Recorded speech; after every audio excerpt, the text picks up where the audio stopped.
Bwana yes, mambo vipi? Bwana leo yes, tuko na bibi ambaye inasemekana kwamba ndiye daktari ambaye anamsimamia Zuchu. Tunajua kabisa Zuchu ni mjamzito, lakini pia kuna mtu ambaye kapewa jukumu la kumlinda na kuhakikisha kwamba anajifungua salama.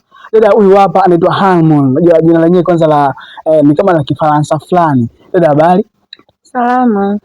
Poa. Niko poa kabisa. Bwana tumetoka mbali mrefu mpaka tumekuja kwa kwanza tukaribishe tafadhali. Karibu. Okay. Wewe ndio umepewa mzamana wa kuhakikisha Zuchu pamoja na mtoto ambaye tumboni awe salama. Kwanza hadi sasa hivi usalama wa Zuchu na mtoto wake unaendeleaje? Usalama wake upo vizuri kabisa na natimiza wajibu wangu kama daktari. Sasa pia nasikia kwamba wewe ni daktari ambaye umepewa hela nyingi sana kuhakikisha kwamba bibi Zuchu na mwanae ambaye yuko tumboni yuko salama. Sijui umepewa kiasi gani cha pesa ambacho kinakufanya mpaka wewe busy zaidi kumlinda Zuchu? Kupewa kiasi cha pesa kikubwa ni wajibu wangu kwa sababu kulingana na mimi mwenyewe elimu yangu. Of course unaona hata wewe mwenyewe ile jina. Kwanza mimi sijasoma hapa Tanzania. Nimesoma Tanzania. Nimesoma Tanzania, nimesoma nchi za nje, kwa hiyo nalipa kipato kulingana na elimu yangu.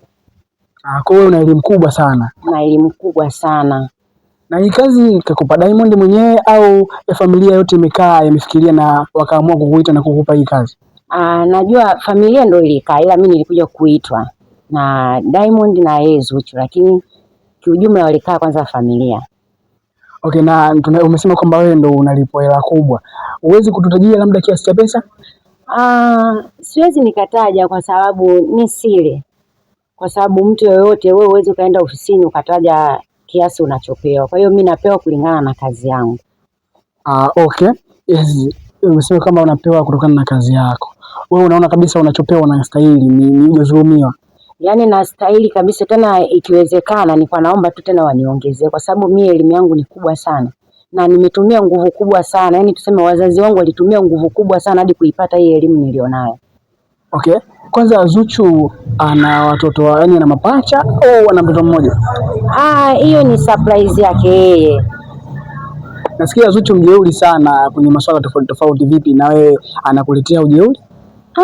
Kwa kweli changamoto napata kwa sababu si unajua yule ni msanii.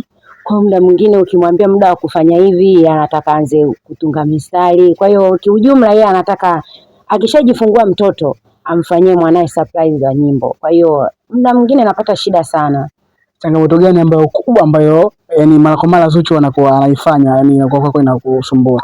Yani muda mwingi anisikiliza na bezi sana kwenye muziki. Yani anabezi sana kwenye muziki na wakati ana kiumbe tumboni. Yani yeye muda wote anataka yani tuseme yani anaweka mistari, yani yeye muda wote yupo busy. Ukimwambia sasa hizi njoo tufanye hivi tuangalie hivi, yeye yupo busy, lakini kuna muda mwingine ananisikiliza, namshukuru Mungu. Labda vitu gani ambavyo unamwambia Zuchu afanye mara kwa mara ili kuhakikisha anakuwa salama yeye na mtoto wake? Mara kwa mara huwa namshauri awe anakunywa maji sana, asiwe na mawazo. Yaani kuna vitu tu anamshauri kama daktari.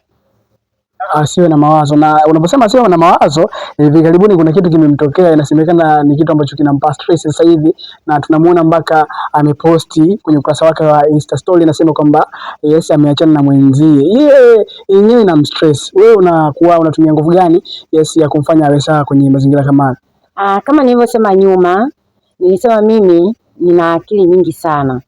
Yaani tuseme yani katika kusoma kwangu. Kwa hiyo kupitia hayo yote anayopitia, hiyo kazi yote ni yangu mimi. Ndio maana nakwambia nalipwa kiasi kikubwa cha pesa. Kwa hiyo mimi ndio inabidi nimshauri yeye afanye nini ili asiwe na mawazo. Kwa hiyo akikaa na mimi hawazi chochote. Okay. Sasa kwanza kipindi Diamond anakuja kwako na unavyoona sawa anakuja kwako kuchukua hiyo jukumu la kukupa pesa kwa ajili ya kumlinda mpenzi wake. Vipi, alikuwa anakuja na Zuchu au alikuwa anakuja mwenyewe? Ya kwanza walikuwa wanakuja wote, ila kwa sasa hivi anakuja Diamond peke yake. Sasa hivi anakuja Diamond peke yake? Mara mwisho lini kaja? Mara mwisho naisi alikuja juzi asubuhi kwa sababu pesa yake analipa ni ya wiki. Kwa hiyo hawezi akalipa kila siku, analipa ya wiki. Si unajua yule Muha mtu mkubwa yule. Sasa kwa jinsi ambavyo inasemekana kwamba Mondi kabwagwa na Zuchu, alafu vipi anakuja anaendelea kuonekana na mjali? Kuna kitu gani kinaendelea hapa? Kumjali lazima amjali kwa sababu ana kiumbe chake tumboni.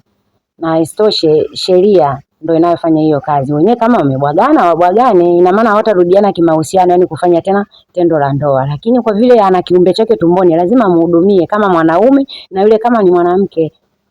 Okay, sawa. Zuchu ni ujauzito wake wa kwanza kama sikosei. Of course labda unakuaga na matatizo, utakuta mtu ujauzito wake wa kwanza anakuwa anapitia changamoto kubwa sana kiafya. Hii kwake yeye Zuchu unaionaje? Changamoto ni za kawaida, tuseme yani kwa mjamzito yoyote. Changamoto lazima apitie.